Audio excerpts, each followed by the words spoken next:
Good morning, everyone. We are starting with the second day's proceedings of this workshop. And the first session is devoted to couple therapy, communication skills, techniques for effective resolution of family disputes. We have with us this morning Honorable Justice Meenakshi Mehta. Justice Mehta brings rich experience, a service area judge, started in the year 1987, 31 years at the district level. What rich experience. Various postings and varied experience she combines. And in the year 2019, she was elevated as a judge of Punjab and Haryana High Court. A blend of such long experience. I normally say that judicial education means senior judges share their experiences with the younger judges. And that is what we are looking forward from Justice Mehta in our concluding remarks for this particular session. The resource person of this session is Madam Aarzu Gupta, Assistant Professor, Clinical Psychology, Department of Psychiatry, Government Medical College and Hospital, Sector 32, Chandigarh. She would be making the presentation on this particular topic, and towards the end, we would have the concluding remarks from Justice Mehta. We are keenly looking forward to her contribution and her presentation as Gupta's presentation in this morning's session. Over to Aarzu Gupta. Good morning, everyone, and thank you, sir, for your kind words. Hanji.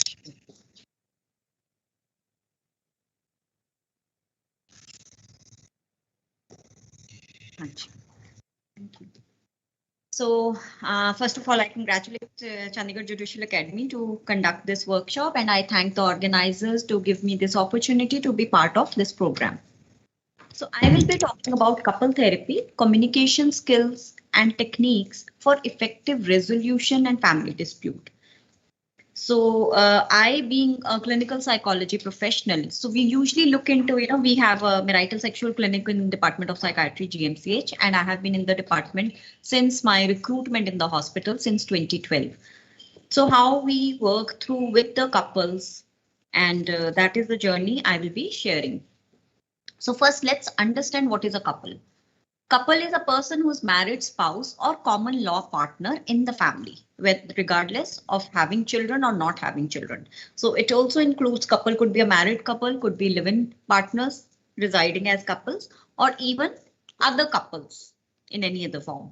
So couple is different from dyad. Now, when we talk about couple, it can be, it is spouses. But when we talk about dyad, it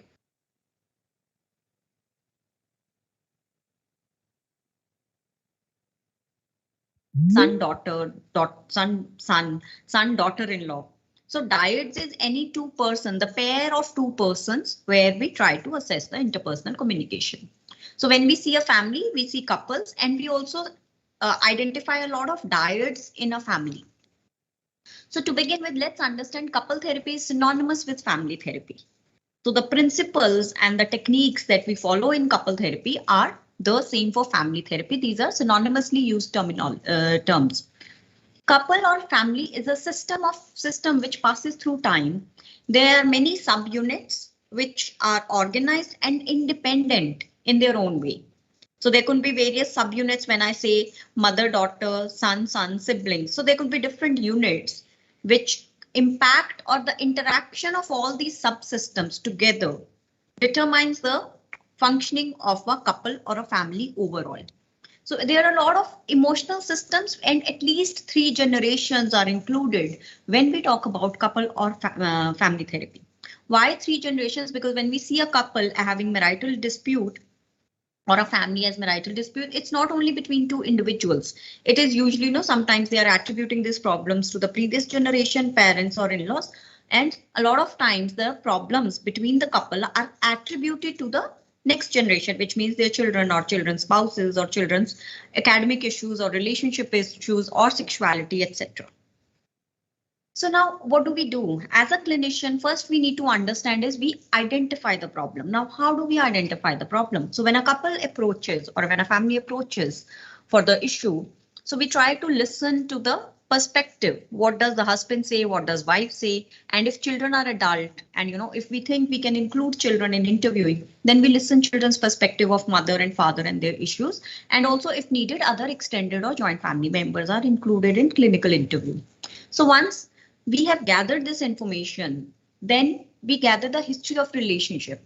Now, suppose a couple comes to me in 2020 and they have been, married since 2015 or they have been married since 1995. So I understand all these 5 or 25 years of their relationship, how the relationship went through different ups and downs. We try to understand the family structure, joint family, nuclear family, extended family, who lives where, whether the couple is living under the same roof or both spouses are working, and there is a distant relationship or a distant marriage that they have been putting up with.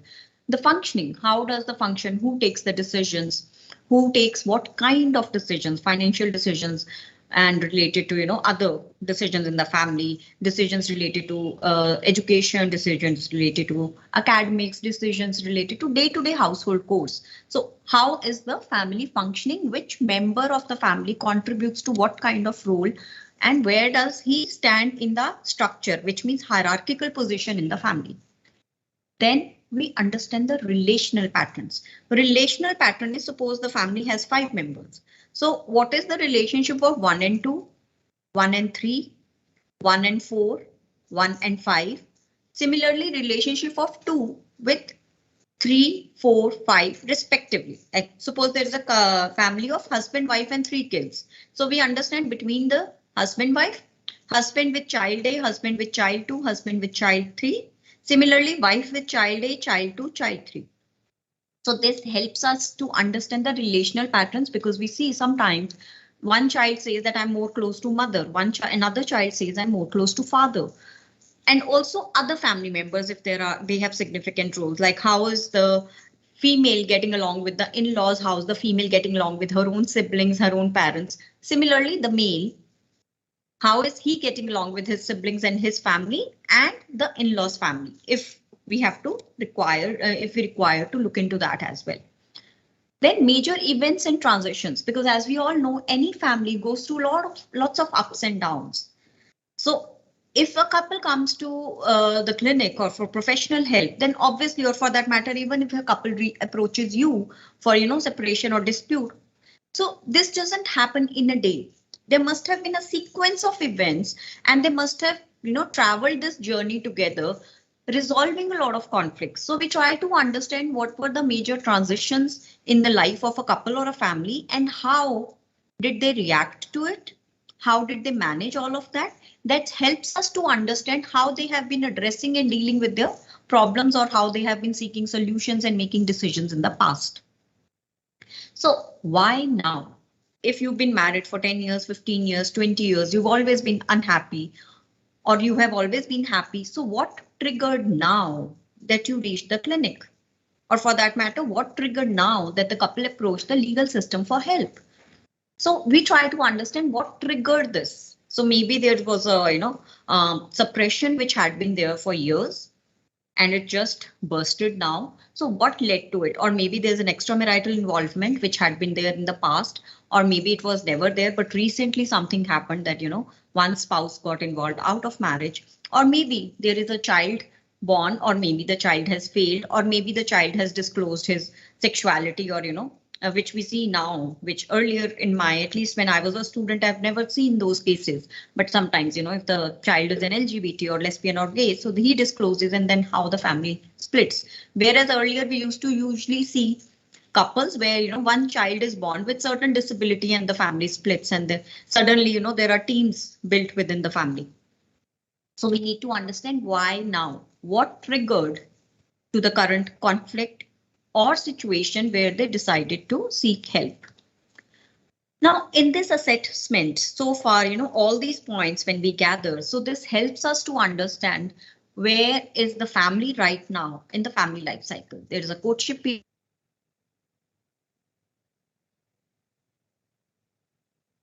marriage and consequences, childbirth and rearing in the family, middle of the marriage when children are, growing, and the crucial years of crucial decisions about children, especially their career and marriage choices. Then weaning of children, retirement and old age. So we try to identify where is the couple or family in out of these stages, because each stage has its own kinds of conflicts.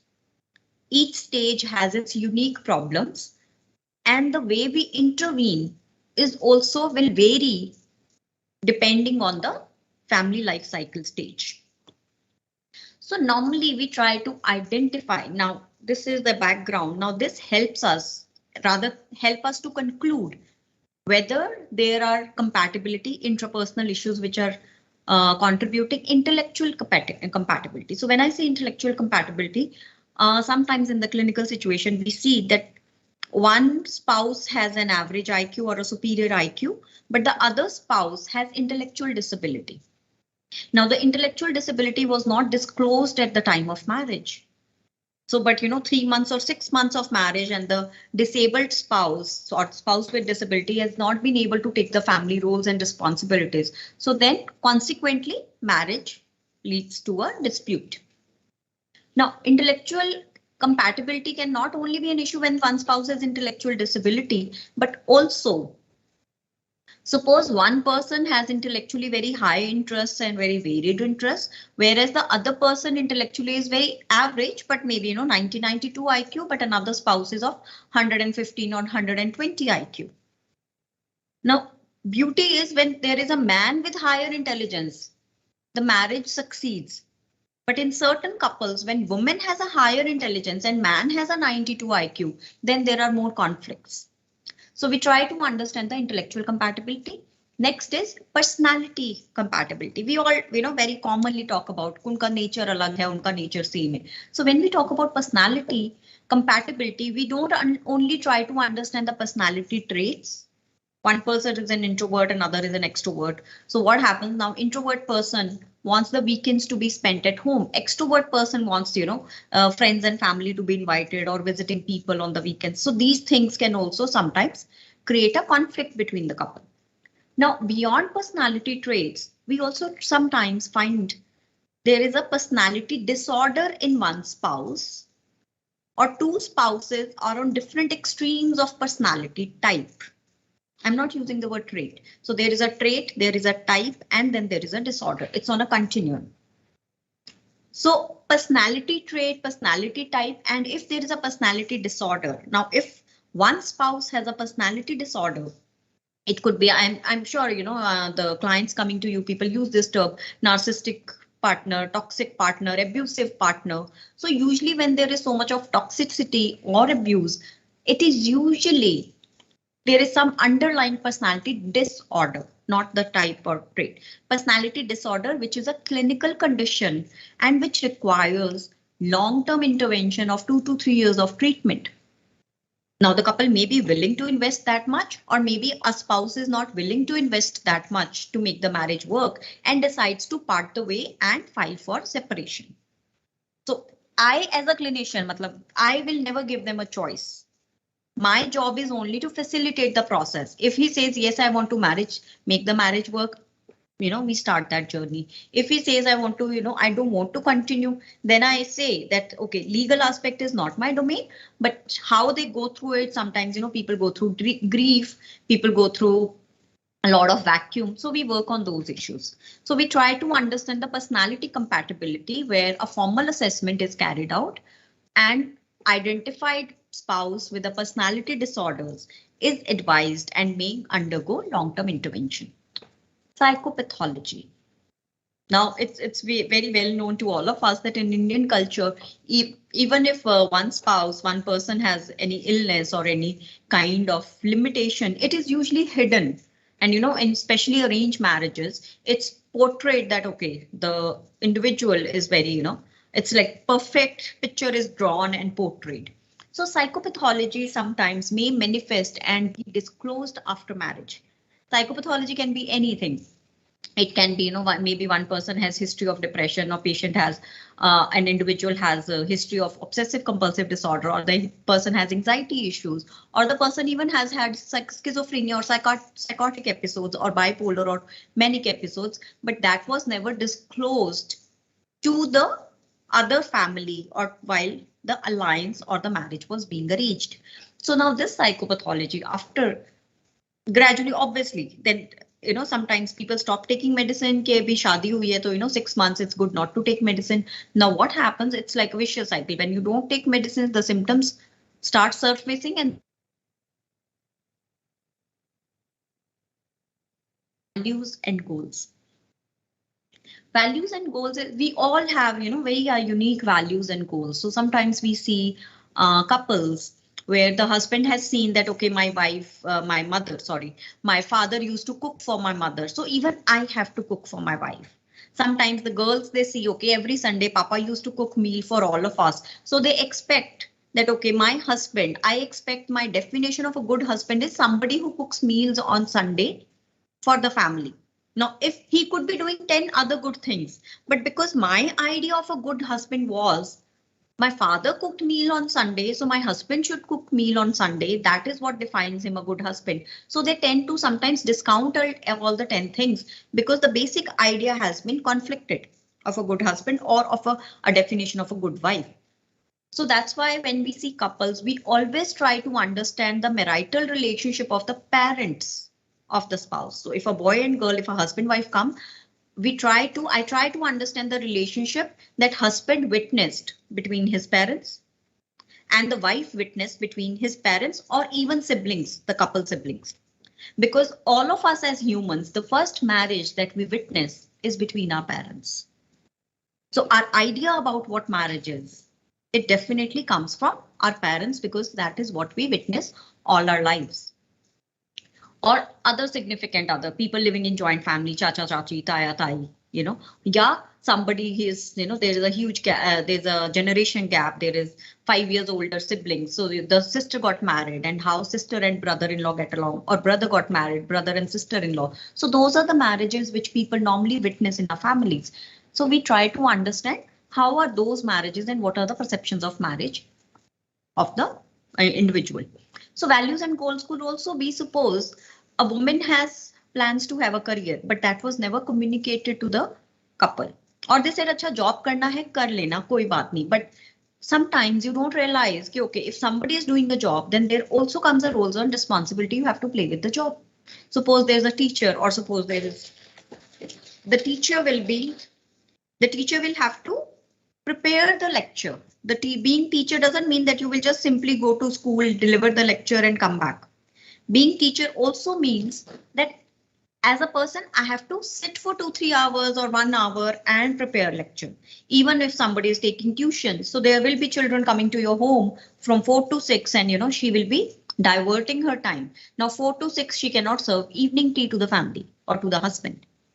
So sometimes values and goals are not very well communicated, or maybe as a husband you think कि हाँ working है तो अच्छा है, but you Sana, as the package that comes with a working wife, with a working spouse, that is something sometimes not interpreted. And when you start living under the same roof, that is when you realize that, okay, working means कि ये काम और इतना time पे she will not be available.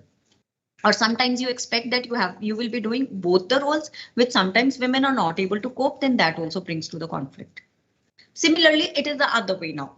When women see that, okay, he has a traveling or touring job, I am okay with it. But when he starts touring 4 times in a week, then women start having problem that how do I deal with my loneliness or boredom?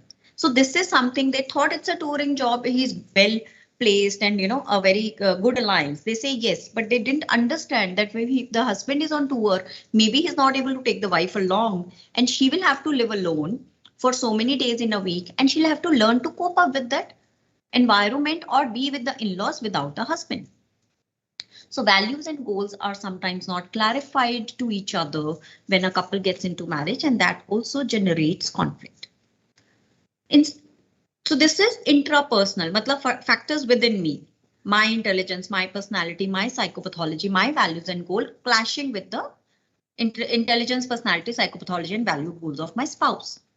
Now comes interpersonal, between two people, what plays? The interplay of physical environment. Physical environment can be simple thing like breakfast time, lunch time, dinner time, financial sources of the family. So anything which is physical, the kind of 1-room accommodation, 2-room accommodation, 5-room accommodation, living in a rural or urban city. So anything which is physical, the physical environment can also cause issues. Emotional environment. What is the emotional makeup? Some of us, we react very strongly. Some of us are very low on reaction. Some people get more angry. Some people get less angry. Some people, when in pain, they don't express. They expect the other person to understand. Some people like to be left alone when they are in pain. So the emotional makeup of each individual also spills on marriage. Then social environment, the practices, the rules of the house, socio-cultural practices, rituals. And that's why when they say, that when you marry within your culture or religion, the marriages are, it's easier to adjust. It's nothing, but the idea is because that you're familiar. And when you are in unfamiliar waters, of course, you have to, test the waters. So it takes more time for you to know before you determine your reactions and responses. So we conclude and we have a mutual discussion around this.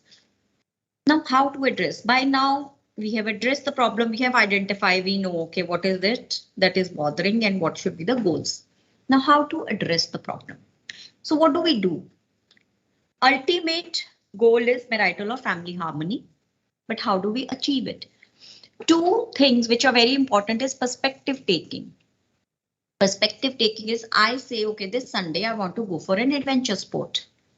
I just plan my trip, I don't inform my spouse. Obviously, my spouse is going to react. So when you live in family, when you live in a unit, it is not that you are free to do everything. There could be liberty to do things, but there is also something known as agreement and making arrangements. So if I'm going to be away for 2 days, I have to discuss and put things in place. How are the responsibilities and roles to be divided or assigned or outsourced or be ignored for 2-3 days? So that kind of a planning has to be done so that the functioning is not disrupted. So when I plan a trip, I must take the opinion of my spouse. It's not about taking permissions, but it is a mutual communication that two people decide that, okay, how are we going to work around 2 days if you're taking leave? And if he says, okay, why don't you go on next weekend? Because the next weekend I am free and I can be home so that the family functioning is not disrupted and you can be away. So this kind of discussion, always taking an opinion and perspective of the other person and emotional intelligence. Second most important theoretical concept in marital harmony is emotional intelligence. Now, emotional intelligence means I am aware of my emotion and I regulate my emotion. Suppose my friend says, okay, let's go here. And I suddenly get excited and I make a plan. So if I get excited, I have to think logically, can I really afford to go this weekend? So I hold on to my emotion and I understand, why do I want to go? Just because somebody else is saying, just because I'm excited, or I really genuinely need or want to go. So managing and identifying your emotional state, how you are making decisions. Then emotional intelligence is also about understanding the emotion of the spouse, of children, of other family members who are living under you, under the same roof with you. Now, if I say, like I said in the earlier, if I say, okay, I'm going for the weekend, obviously it may.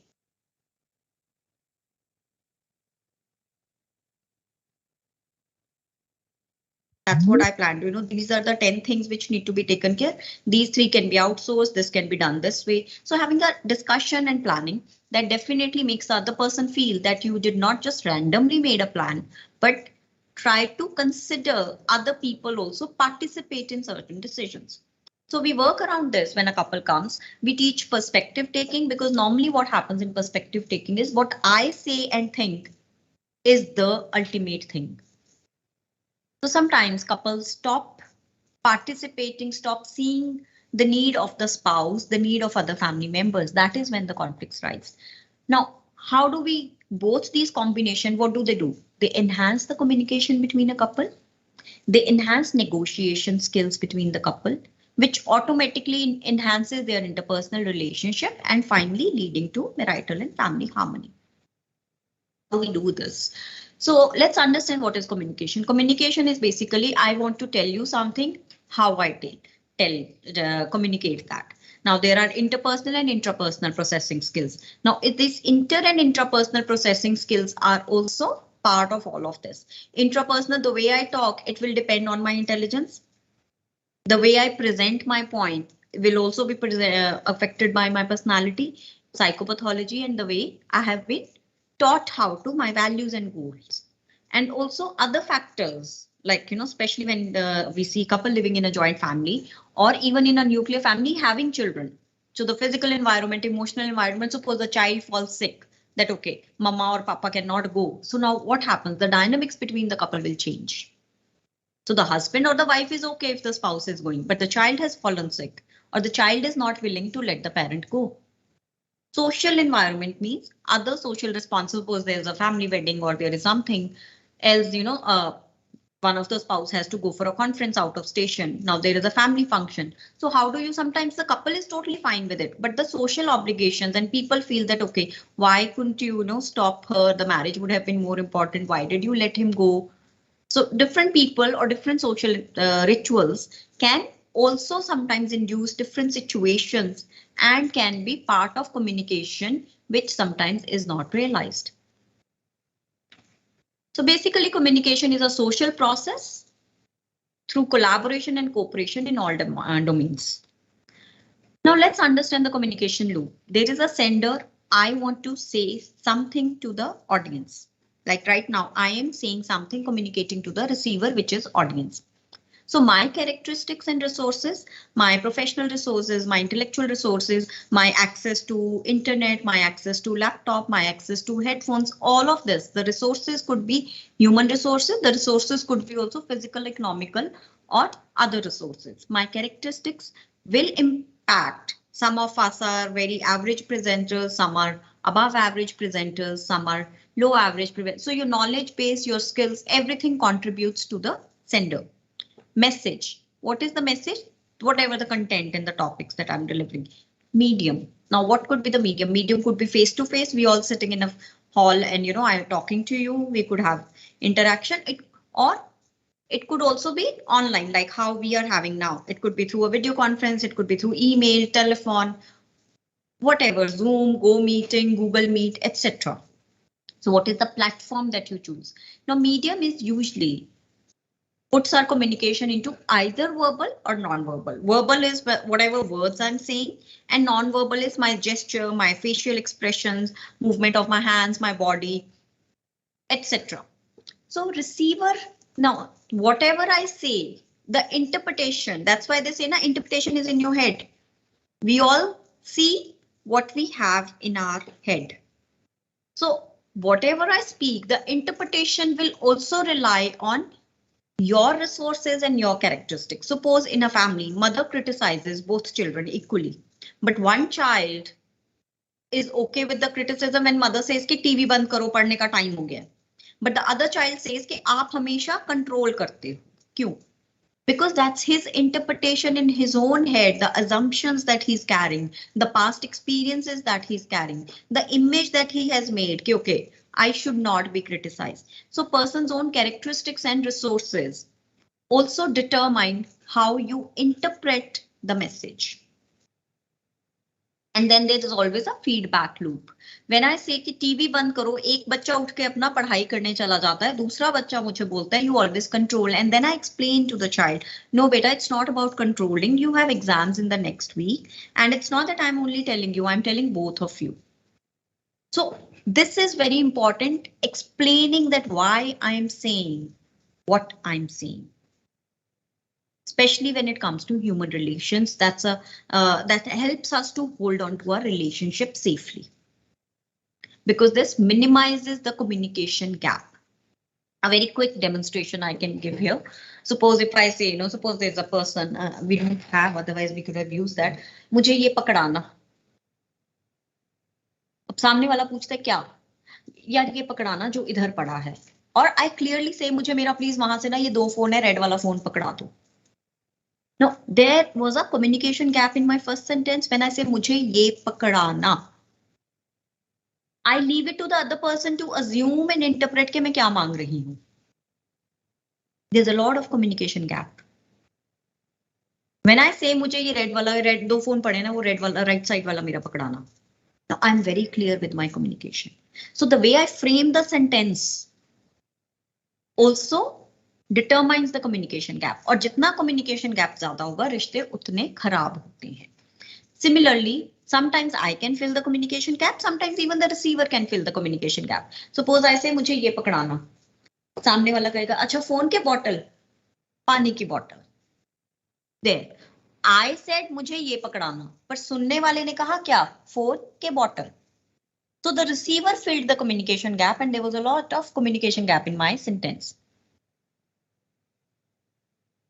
So we try to understand the communication pattern of the couple or of the family within the sessions, and we try to understand कि कितना communication जब आप clearly नहीं बोल रहे हो और सामने वाला कह रहा है कि always this one is doing that, always this is happening. So we try to observe the communication through all this. Sender, message क्या देते हो, medium क्या देते हो. Like I remember there was this couple.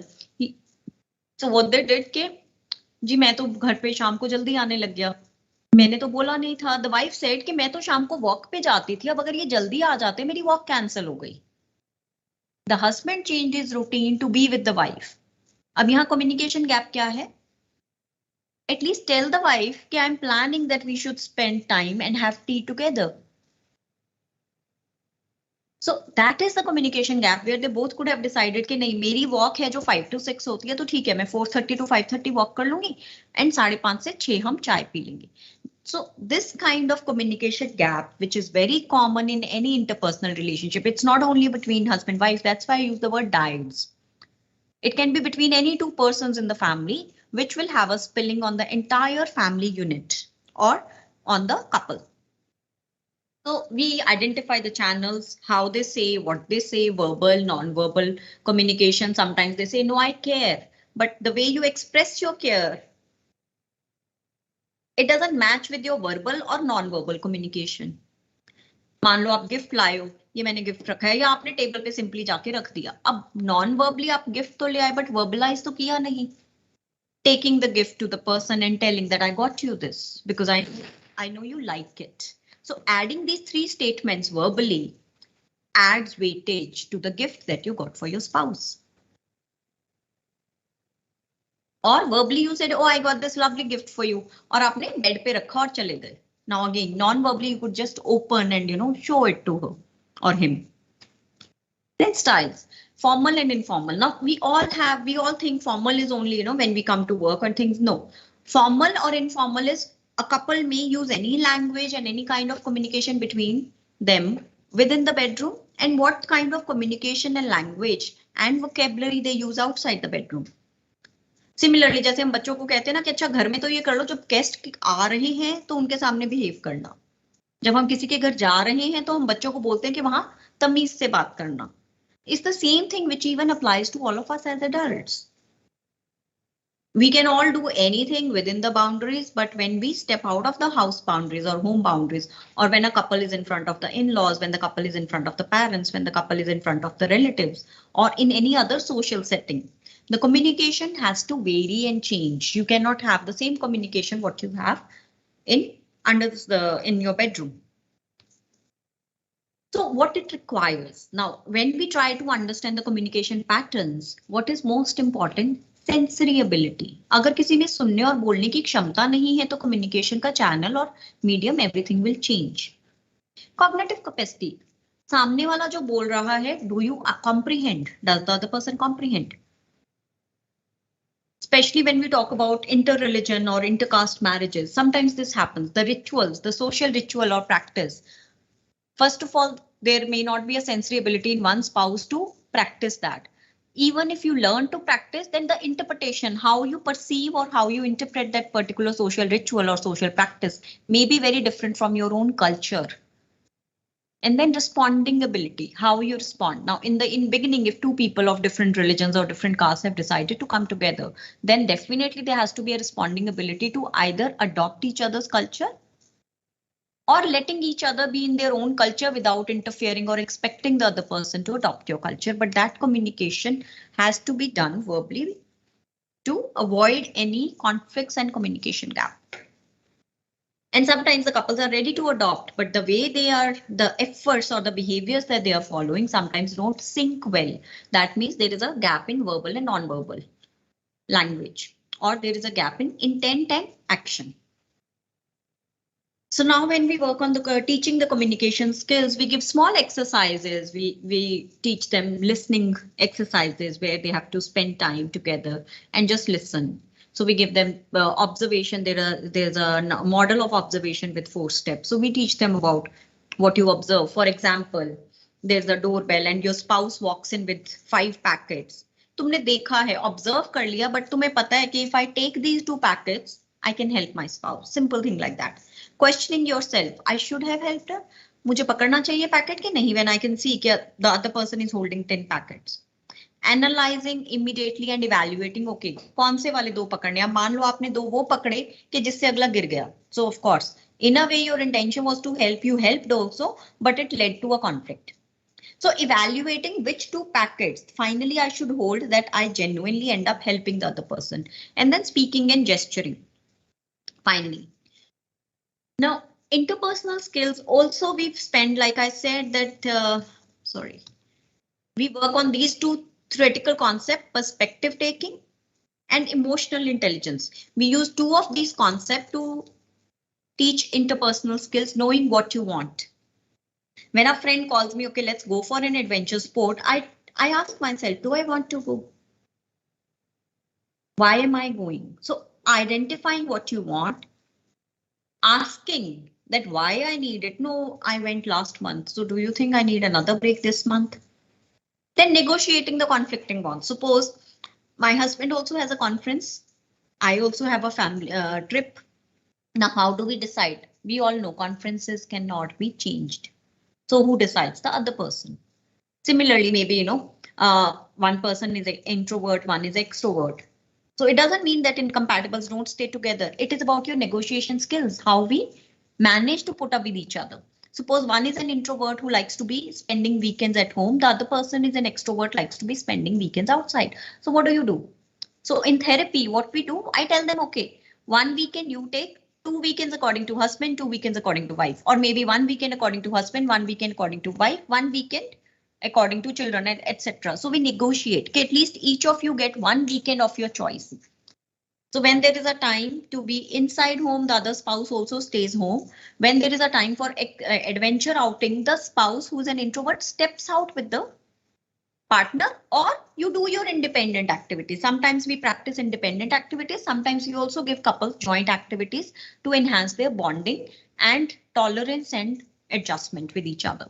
So that's why they say, the couples, it's the social interaction that after many years of marriage, husband learns certain things from wife learns and adopts certain traits of the husband. So this is how you influence introvert and extrovert. They influence each other. Introvert starts doing outdoor activities.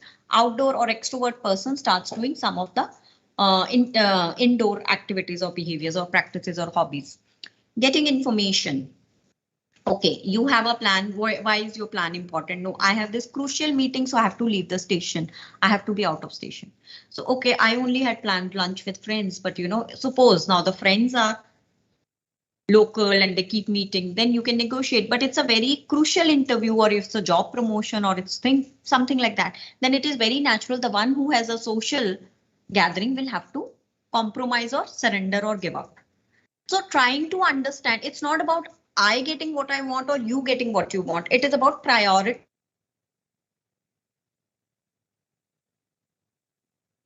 So this has to be conducted. Saying no.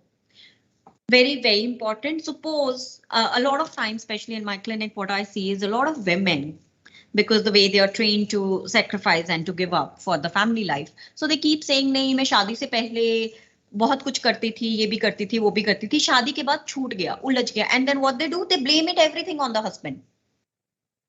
And husband never said you give up, but they put everything as a blame to the spouse. Because of you in iski wajah se. And then of course, when you give up so much, then they start feeling frustrated. My husband still goes with friends. My husband still plays tennis. I am the one who sacrificed everything. But who asked you? Nobody. You decided to give up. You sacrificed. Very, very conveniently, they label it on the husband. So this kind of a thing that, okay, if you never prioritized yourself, it was your choice. So saying no, you could say no, but you did not say no. Then, sorry, there is a spelling mistake. Mutual respect for values and goals. Now, suppose if you know that, okay, my husband is over ambitious, or suppose you know my wife is over ambitious, then what do? How do you respect that value? Now, if my wife has a meeting or her husband has a meeting, then what do? You let the person work on the meeting or presentation, etc. When you know other person likes to go adventure sport, another person likes to read a book. So you allow that kind of mutual respect. Okay, this is your time, this is my time, this is our time. So we work all of this, we work through this using small exercises and tasks. Reading time, I am giving very hypothetical example, but then we assign them exercises and things.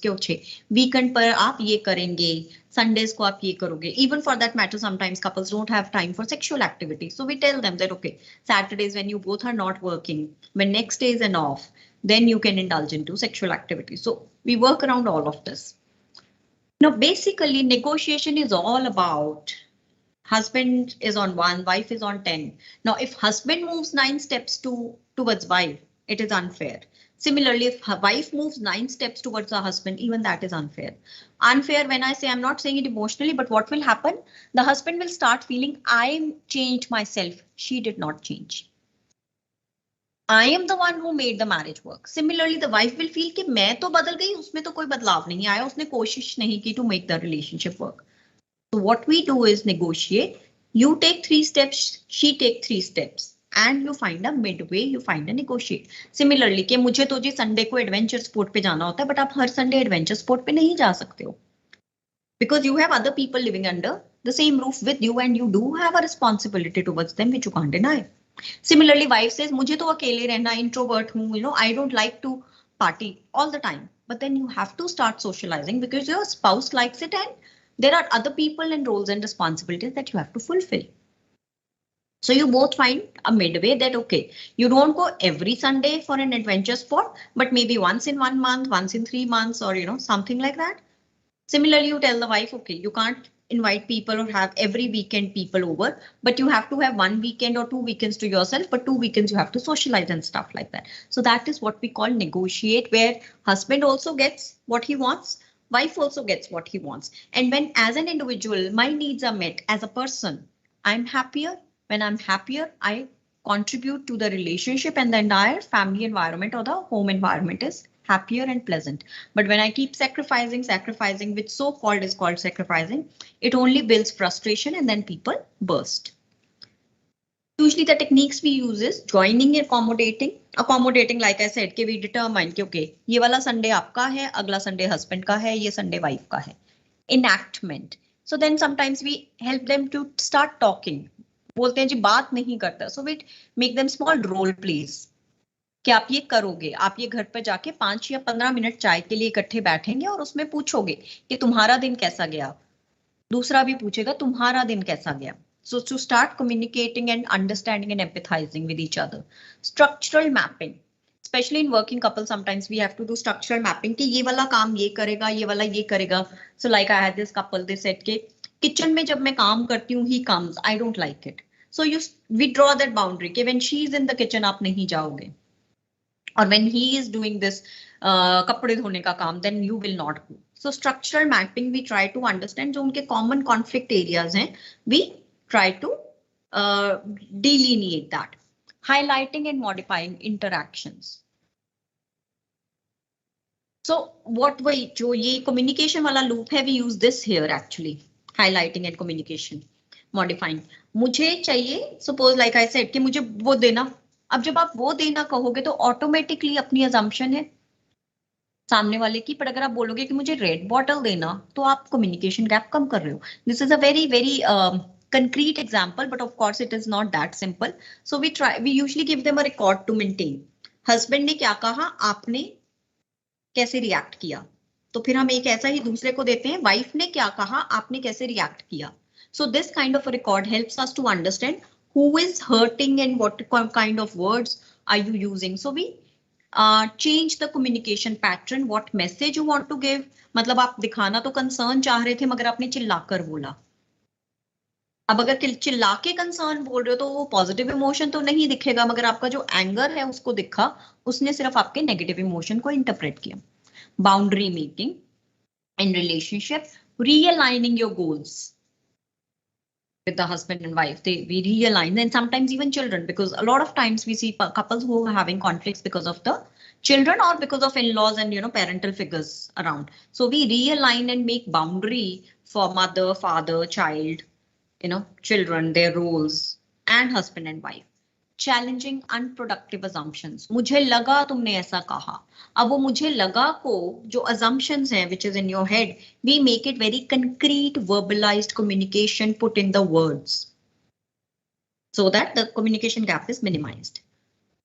And finally, the outcome we try to enhance is boundary setting in a family, communication, support, socialization. We do give exercises. And biological functioning, रात को मेरा husband phone पर लगा रहता है, रात को मेरी वाइफ सारा दिन फोन पर लगी रहती है. सो वी ट्रू वर्क, खाने का टाइम गड़बड़ है, so we do work. The basic biological needs of all the members are met on time. Psychological needs, make sure that giving them family time together. Educational needs, education could be especially education of children, value teaching. Education doesn't mean only school teaching, even the values. If the husband says okay, no, I am too busy, I can't spend time with children, but that's not an explanation. So we introduce quality time. If you can't spend time every day, at least once a month you spend 2 hours with your child. Again, because we understand life has challenges, so we try to fit things into the ongoing routine. Safety, of course. And then recreational activity, which is very important. If you can go as a family once in 6 months, once in a year, and even if you can't financially afford, because we get patients of all strata, simply going to a park with your food made and having a picnic there. Then religious practices, cultural practices, and social norms of the family. So this is how we try to assess the outcome of our intervention. And with that, I would like to end my presentation. Thank you.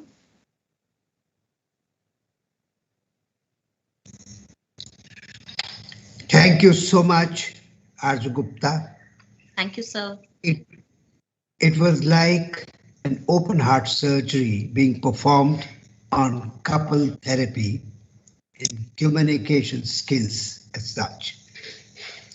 I'm sure the communication skills play a significant role in building up happy families, happy children for that matter.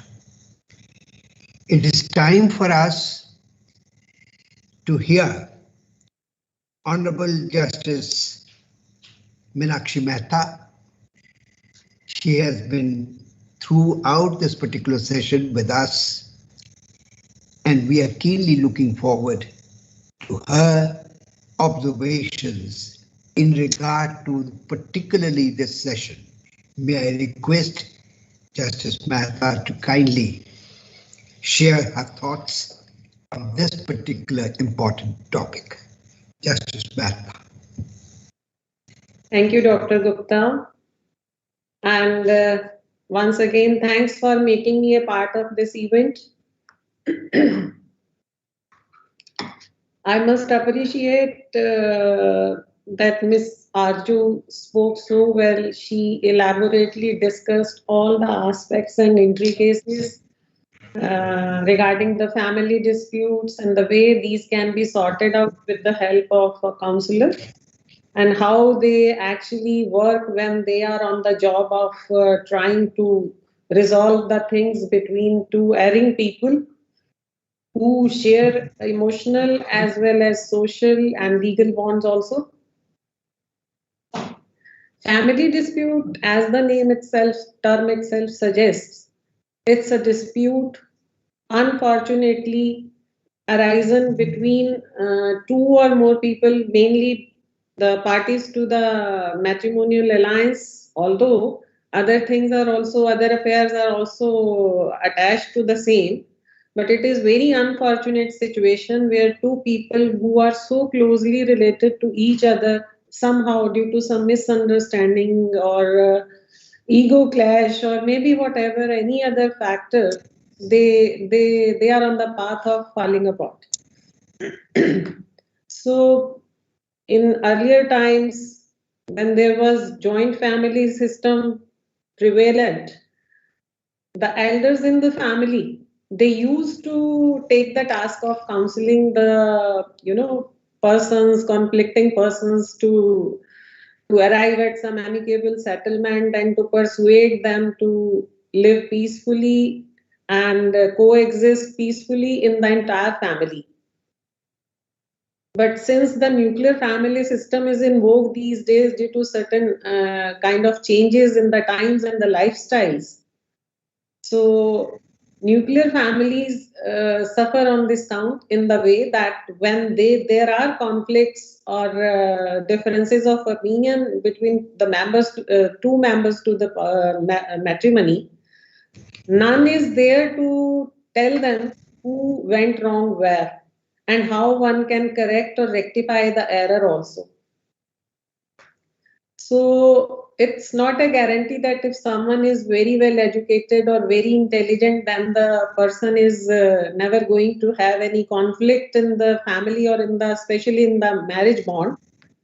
It's all about one's perspective, or rather, I would say the perspective of both the partners to take the things in the correct way that ultimately leads to such kind of friction and conflict between them. It is said, and I think it's true also, this is matrimonial bond is the strongest one and the most delicate one also. It needs efforts from both the sides to make it a success. It needs participation from both the sides to make it a success so that they themselves as well as the family members associated with them, particularly the kids who are otherwise generally the silent sufferers of such conflicts, they should come to the terms and at least for a peaceful living, whatever is the minimum required and expected from them, they should learn that they should go by that. And as Miss Aarzu was explaining the things, now the counseling comes into picture because nuclear families are there, so people need to go to the counselor only. What they do, as Miss Aarzu said, that they identify the problem. They identify the problematic point in their relationship, and then they try to crease out the things. So with the ever-growing number of the family disputes and people knocking the door of the courts, there came Family Courts Act in 1984. It was enacted with an object to effectively resolve the disputes between the couples, mainly couples, and other family affairs and other matters attached therewith. So basically it was the act, it was the enactment which created family courts in the district judiciary level and all. So we are having family courts in both the states and UT also. So there is a provision like Section 6 in the Family Court Act 1984, which provides that there would be counselors for assisting the family court in discharge of its functions. It is already there, and High Court has also framed the rules in 2005, providing therein for the participation of the counselor. That shows the importance attached to their role in resolving the disputes amicably, because these are the kind of disputes where the decision on merits is not a healthy way of solving the things. These are brought with the view, the family courts have been established with the view to make all the endeavors, all the efforts to keep the family unit intact. Section 9 of the Act specially speaks for this, and we find an analogous provision in Hindu Marriage Act itself in the form of Section 23, subsection 2, where a duty is cast upon the court concerned to make all the efforts to reconcile the matter between the conflicting parties. So that is how the role of the counselor gains importance here, because maybe with the reason that when counselor takes the charge of doing the job or making best endeavors to resolve the things between the parties, then the atmosphere is quite different from that of a court. Although the courts are also supposed to hold the proceedings in camera if the court so desires or if any of the parties request for the same. But still, when they are with the counselor, the atmosphere, the environment is entirely different. They can pour out their real feelings before them without lesser reluctance and hesitation. So that is how, and moreover, the counselors being the experts of the field, they can understand their problems in a better way, in the right perspective. They can identify better. They can find out solutions better than that is done in the court. So that is how the counselor can effectively help in resolving the matters between the parties of this, in the cases of this particular category. So whatever Ms. Aarzu has said, actually that should be the part of the counseling, and that has been the part of counseling so far as my perception goes. And many a times it ends in success. And then even for the presiding officer of the court, besides the counselor, no feeling can be better than that of having resolved a dispute and having them arrive at some amicable settlement this way or that way. So this is all about counseling these days, and as I feel and I perceive that counseling is must in each and every case, although the court has to make its own efforts to get the matter reconciled between the parties, but the counselors should always be there, and in almost each case they should play their active and positive and effective role to solve the things, so that the basic purpose of enactment of Family Courts Act 1984, that is to keep the family unit intact and to resolve the disputes amicably, that we can keep intact and we can upkeep the same. Therefore, I don't have to say much about the procedure adopted by the counselor, because Ms. Aarzu has done it the best way possible. So thank you once again for making me a part of the event. And with that, I finish up my thing. Thank you, everyone. Thank you so much, Justice Mehta. You have shared your thoughts on this very important aspect of family disputes. The role of the counselors, in fact, is important. Even yesterday, Justice Ritu Bari specifically focused on that in her opening remarks in the second session.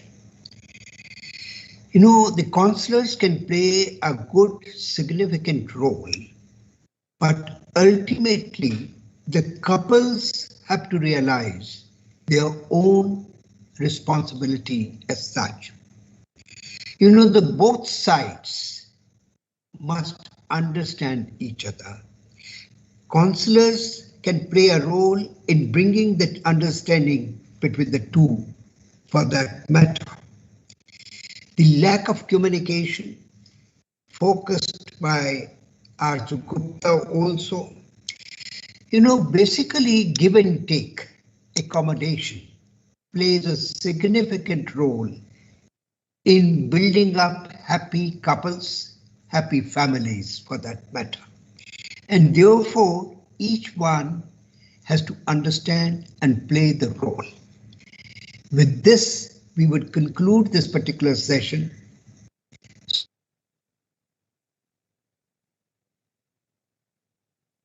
Time in the morning today. I also thank Aarzu Gupta for making this presentation meaningful, wholesome presentation as such.